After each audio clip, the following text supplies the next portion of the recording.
ರಾಜಕೀಯದ ಎರಡನೇ ಇನ್ನಿಂಗ್ಸ್ ಆರಂಭವಾಗುವಂತಹ ಅಥವಾ ಶುರುವಾಗುವಂತಹ ತವಕ ಇದೆ. ಈಗ ಶಿರಸಿ ಮಾರಿಕಾಂಬಾ ದೇವಿ ದರ್ಶನವನ್ನು ಪಡೆದಂತಹ ಅನಂತಕುಮಾರ್ ಹೆಗಡೆ ಏನಿದ್ದಾರೆ, ಒಂದು ರೀತಿಯಲ್ಲಿ ಈ ವಿಚಾರವನ್ನು ತೆರೆದಿಟ್ಟಂತೆ ಕಾಣ್ತಾ ಇದೆ.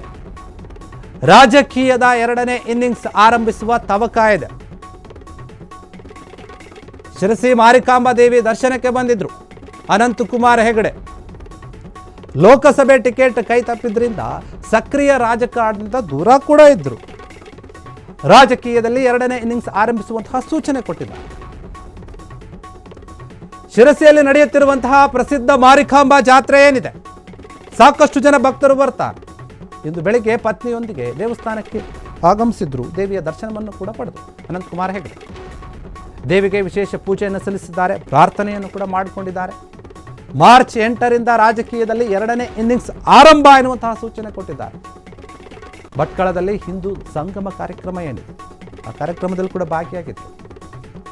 ಭಟ್ಕಳದಲ್ಲಿ ನಡೆಯುತ್ತಿರುವಂತಹ ಹಿಂದೂ ಸಮಾವೇಶದಲ್ಲಿ ದಿಕ್ಸೂಚಿಯ ಒಂದು ಭಾಷಣ ಮಾಡಿದ್ದಾರೆ.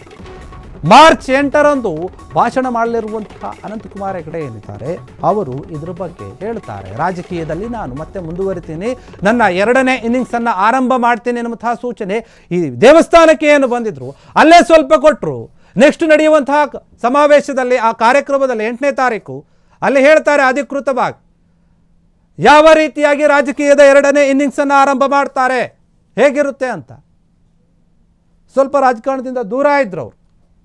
ಯಾಕಂತಂದರೆ ನೋಡಿ, ಯಾರೇ ಆದರೂ ಸರಿ ರಾಜಕೀಯ ಜೀವನದಲ್ಲಿ ಸ್ವಲ್ಪ ಹಿನ್ನಡೆ ಆದರೆ, ಏನಾದರೂ ಬೇರೆ ರೀತಿಯಾದಂಥ ವಾತಾವರಣಗಳು ಕಂಡು ಬಂದರೆ ಆಗ ರಾಜಕೀಯದಿಂದ ದೂರ ಇರೋಣ, ಯಾಕೋ ನಮಗೆ ಬರ್ತಾ ಇಲ್ಲ ಅಂತ ಹೇಳಿ ಮಾತನಾಡ್ತಾ ಇರ್ತಾರೆ. ಆದರೆ ಆ ರೀತಿಯಾಗಿ ಆಗ್ತಾ ಇಲ್ಲ ಇಲ್ಲಿ. ಅನಂತಕುಮಾರ್ ಹೆಗಡೆ ಅವರು ಏನೇ ಆದರೂ ಸರಿ ನಾನು ರಾಜಕೀಯದಿಂದ ದೂರ ಇರಲ್ಲ ಅಂತ ಇನ್ನು ಮೇಲೆ. ಲೋಕಸಭೆಯ ಟಿಕೆಟ್ ಕೈ ತಪ್ಪಿತ್ತವರಿಗೆ, ಆದ್ದರಿಂದ ಸ್ವಲ್ಪ ರಾಜಕೀಯವಾಗಿ ಓಡಾಡ್ತಾ ಇರಲಿಲ್ಲ, ಎಲ್ಲೂ ಕಾಣಿಸ್ಕೊಳ್ತಾ ಇರಲಿಲ್ಲ, ಮಾತನಾಡ್ತಾ ಇರಲಿಲ್ಲ. ಈಗ ದೇವಿಯ ದರ್ಶನವನ್ನು ಪಡೆದು ಮಾರಿಕಾಂಬಾ ಜಾತ್ರೆಯಲ್ಲಿ ನಾನು ಮತ್ತೆ ರಾಜಕೀಯದಲ್ಲಿ ಸಕ್ರಿಯನಾಗಿ ಹೋಗ್ತಾ ಇದ್ದೀನಮ್ಮ, ನನ್ನ ಹರಸು ಅಂತ ಏನಾದರೂ ಕೇಳಿಕೊಂಡ್ರ ಅಂತ ವಿಶೇಷ ಪೂಜೆಯನ್ನು ಕೂಡ ಮಾಡಿಸಿದ್ದಾರೆ, ಪ್ರಾರ್ಥನೆಯನ್ನು ಕೂಡ ಮಾಡಿಕೊಂಡಿದ್ದಾರೆ. ಶಿರಸಿಯಲ್ಲಿ ನಡೀತಾ ಇರುವಂತಹ ಪ್ರಸಿದ್ಧ ಮಾರಿಕಾಂಬಾ ಜಾತ್ರೆ ಏನಿದೆ, ಸಾಕಷ್ಟು ಜನ ಭಕ್ತರು ಹೋಗ್ತಾ ಇದ್ದಾರೆ ಪ್ರತಿನಿತ್ಯವೂ. ಇವತ್ತು ಬೆಳಿಗ್ಗೆ ಹೋಗಿದ್ದಾರೆ, ಪತ್ನಿಯ ಸಮೇತವಾಗಿ ಹೋಗಿ ದೇವಿಯ ದರ್ಶನವನ್ನು ಪಡೆದು ಪೂಜೆಯನ್ನು ಮಾಡಿದ್ದಾರೆ, ಪ್ರಾರ್ಥನೆಯನ್ನು ಮಾಡಿದ್ದಾರೆ.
ದೇವಿ ದರ್ಶನಕ್ಕೆ ಬಂದು ಅನಂತಕುಮಾರ್ ಹೆಗಡೆ ಅವರು ಪ್ರಾರ್ಥನೆಯನ್ನು ಮಾಡಿದ್ದಾರೆ, ವಿಶೇಷ ಪೂಜೆಯನ್ನು ಸಲ್ಲಿಸಿದ್ದಾರೆ. ಅದು ಕೂಡ ಪತ್ನಿಯ ಸಮೇತವಾಗಿ ಬಂದಿರುವಂಥದ್ದು.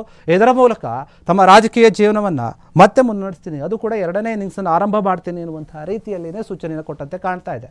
ಮುಂದೆ ನಡೆಯುವಂತಹ ಹಿಂದೂ ಸಮಾವೇಶದಲ್ಲಿ ಭಟ್ಕಳದಲ್ಲಿ ಏನಾಗುತ್ತೆ, ದೊಡ್ಡ ಮಟ್ಟದ ಒಂದು ಹಿಂದೂ ಸಮಾವೇಶ ಆಗುತ್ತೆ. ಆ ಸಮಾವೇಶದಲ್ಲಿ ಅನಂತಕುಮಾರ್ ಹೆಗಡೆ ಅವರು ತಮ್ಮ ರಾಜಕೀಯ ಜೀವನದ ಬಗ್ಗೆ, ಮುಂದೆ ತೆಗೆದುಕೊಳ್ಳುವಂತಹ ಒಂದು ನಿರ್ಧಾರದ ಬಗ್ಗೆ ಎಲ್ಲವನ್ನು ಕೂಡ ಹೇಳ್ತಾರೆ ಎನ್ನುವಂತಹ ನಿರೀಕ್ಷೆ ಇದೆ. ಹೀಗಾಗಿ ಈ ವಿಚಾರಕ್ಕೆ ಸಂಬಂಧಪಟ್ಟ ಹಾಗೆ ಏನು ಕಳೆದ ಬಾರಿ ಒಂದು ಟಿಕೆಟ್ ಕೈ ತಪ್ಪಿತ್ತು, ಈ ಬಾರಿ ನೆಕ್ಸ್ಟ್ ಬರುವಂತಹ ಎಲೆಕ್ಷನ್ ಅದು ಟಿಕೆಟ್ ಸಿಗಬೇಕು ಎನ್ನುವಂಥ ಯೋಚನೆಯಲ್ಲಿದ್ದಾರೆ. ಹೇಗಾದರೂ ಮಾಡಿ ಟಿಕೆಟನ್ನು ಗಿಟ್ಟಿಸ್ಕೊಳ್ಬೇಕು, ನಮ್ಮ ರಾಜಕೀಯದ ಎರಡನೇ ಇನ್ನಿಂಗ್ಸನ್ನು ಆರಂಭ ಮಾಡಬೇಕು ಎನ್ನುವಂತಹ ಯೋಚನೆ ಅನಂತಕುಮಾರ್ ಹೆಗಡೆ ಅವರಿಗೆ ಇದ್ದಂತೆ ಕಾಣ್ತಾ ಇದೆ. ಇಷ್ಟು ದಿನ ಎಲ್ಲೂ ಕೂಡ ರಾಜಕೀಯವಾಗಿ ಸಕ್ರಿಯವಾಗಿ ಕಾಣಿಸ್ಕೊಳ್ತಾ ಇರಲಿಲ್ಲ, ಮಾತನಾಡ್ತಾ ಇರಲಿಲ್ಲ, ಯಾವ ವಿಚಾರದ ಬಗ್ಗೆ ಕೂಡ ಅಷ್ಟೊಂದು ಏನು ಪ್ರತಿಕ್ರಿಯೆ ನೀಡ್ತಾ ಇರಲಿಲ್ಲ.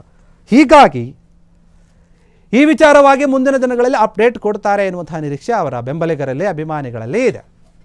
ಹೀಗಾಗಿ ಹೀಗಿರುವಾಗ ಅನಂತಕುಮಾರ್ ಹೆಗಡೆ ಅವರ ಮುಂದಿನ ನಿರ್ಧಾರ ಏನು, ನಡೆ ಏನು ಅನ್ನೋದ್ರ ಬಗ್ಗೆ ಸಾಕಷ್ಟು ಪ್ರಶ್ನೆ ಇದೆ. ಕ್ಷಣ ಕ್ಷಣದ ಸುದ್ದಿಗಳಿಗಾಗಿ ಫ್ರೀಡಂ ಟಿವಿ ಸಬ್ಸ್ಕ್ರೈಬ್ ಮಾಡಿ, ಲೈಕ್ ಮಾಡಿ ಹಾಗೂ ಫಾಲೋ ಮಾಡಿ. ಹೊಸ ಸುದ್ದಿಗಳ ನೋಟಿಫಿಕೇಶನ್ಗಾಗಿ ಬೆಲ್ ಐಕಾನ್ ಮೇಲೆ ಕ್ಲಿಕ್ ಮಾಡಿ.